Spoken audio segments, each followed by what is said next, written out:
የዘር ተኮርና የጥላቻ ንግግሮች አሁንም ድረስ ባለመቆማቸው ዓለምን ዋጋ ያስከፈላት እንደሆነ ተነግሯል። በተለያዩ ሀገራት እየተፈጸሙ ያሉ የዘር ተኮር ንግግሮች የንጹሃንን ሕይወት እየቀጠፉ እንዳለም ተገልጿል።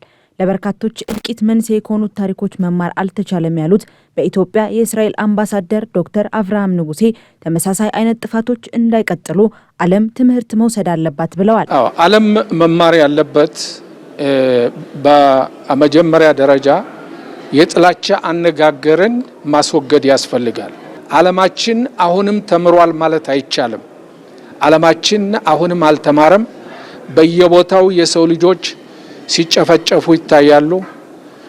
የቅርብ ጊዜ ትውስታችን ነው ሩዋንዳ ላይ የተደረገው የዘር ጭፍጨፋ፣ በቦስኒያም በሌሎችም ሀገሮች የተደረገው ይሄ ሁኔታ ዓለም መማር አለበት።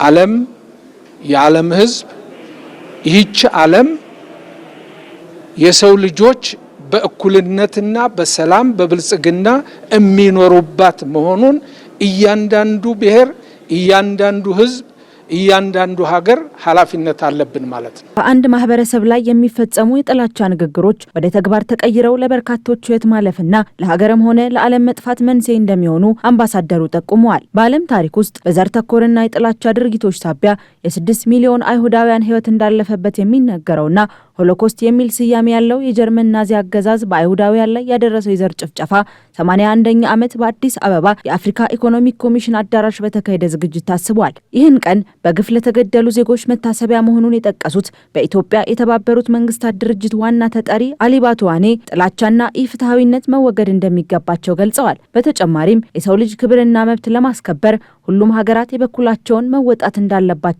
አሳስበዋል። በናዚዎችና በተባባሪዎቻቸው ለተገደሉ 6 ሚሊዮን አይሁዶች እንዲሁም ለሮማና ሴንት ተወላጆች አካል ጉዳተኞችንና ሕይወታቸው ያለፈ ስፍር ቁጥር ለሌላቸው ሌሎች ወገኖች እናዝናለን። እያንዳንዱ ተጎጂ መብቱ ተጥሷል። ስለጠፋው ነገር ሁሉና ሊሆን ይችል ስለነበረው ነገር ሁሉ እናዝናለን። ሆሎኮስት የማይቀር አልነበረም። ሆኖም ዛሬ የታሪክ መዛባትና የመካድ ኃይሎች ሲንቀሳቀሱ እናያለን። ጸረ አይሁዳዊነት፣ አክራሪነት፣ ዘረኝነትና መድሎ ሰብአዊነትን በሚያሳንሱ ንግግሮች እየተቀጣጠሉና በቸልተኝነት እንዲስፋፋ እያደረገ ነው። ያለፉትን ተጎጂዎች ለማክበርና ተጨማሪ ግፎችንን ለመከላከል ጠንካራ አቋም መውሰድ አለብን። ጥላቻና ኢፍትሐዊነት በታዩበት ቦታ ሁሉ መቃወም ይገባናል። እያንዳንዱ ሰው ከፍርሃት ነጻ ሆኖ በክብርና በሰላም የመኖር መብቱ መጠበቅ ይኖርበታል። ይህ የተባበሩት መንግስታት መሰረት ነው። በዚህ ቀንና በየቀኑ የጋራ ሰብአዊ መብታችንን ለማረጋገጥ የሰው ልጅ ክብር በማስከበርና ሁላችንንም የሚያስተሳስሩ እሴቶች በመጠበቅ የሆሎኮስት ተጎጂዎችን መታሰቢያ እናከብራለን። ምንም እንኳን እስራኤልና ጀርመን በዚህ አይነት ታሪክ ያለፉ ቢሆንም አሁናዊ ግንኙነታቸው ግን ጠንካራና ሰላማዊ እንደሆነ ያነሱት አምባሳደር አብርሃም በተመሳሳይ ታሪክ ያለፉ ሀገራትና አሁንም በዘርና ጥላቻ ንግግር የተጠመዱ ሀገራት ከዚህ ትምህርት ሊወስዱ እንደሚገባ ጠቁመዋል። በጀርመንና በእስራኤል ዛሬ ጥሩ የሆነ ግንኙነት ነው ያለው። ምክንያቱም የእስራኤል ሕዝብ የመረጠው ይህንን ሁኔታ ከተጨፈጨፉ ወገኖቻችን ካለቁ በኋላ እንዴት መቀጠል እንችላለን ለሚለው ጥያቄ የተሰጠው መልስ አጣፋ መመለስ አይደለም። መፍትሄው መለወጥን ነው። መለወጥ አስተሳሰብን መቀየርና የወደፊቱን ሁኔታ በጋራ መገንባት ነው።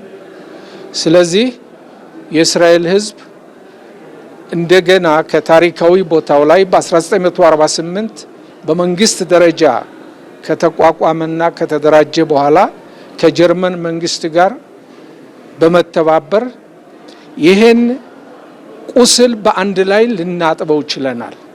በዚህ የመታሰቢያ ቀን ኢትዮጵያ ከተጎጂዎች ጎን ትቆማለች ያሉት በኢትዮጵያ የውጭ ጉዳይ ሚኒስቴር የመካከለኛው ምስራቅ የእስያና የፓሲፊክ ሀገራት ጉዳዮች ዳይሬክተር ጀነራል አምባሳደር ዳዋኖ ከድር ኢትዮጵያ የታሪክ እውነትን ለመጠበቅ ፍትህን ለማስፋፋትና የሰው ክብርን ለመጠበቅ ከዓለም ጎን ትቆማለች፣ እንደዚህ ያሉ ድርጊቶች ዳግመኛ እንዳይደገሙ እንሰራለን ሲሉ ተናግረዋል። በመታሰቢያ መርሃ ግብሩ በኢትዮጵያ የእስራኤል አምባሳደርን ጨምሮ የጀርመን አምባሳደርና ሌሎች የሚመለከታቸው አካላት ተገኝተዋል።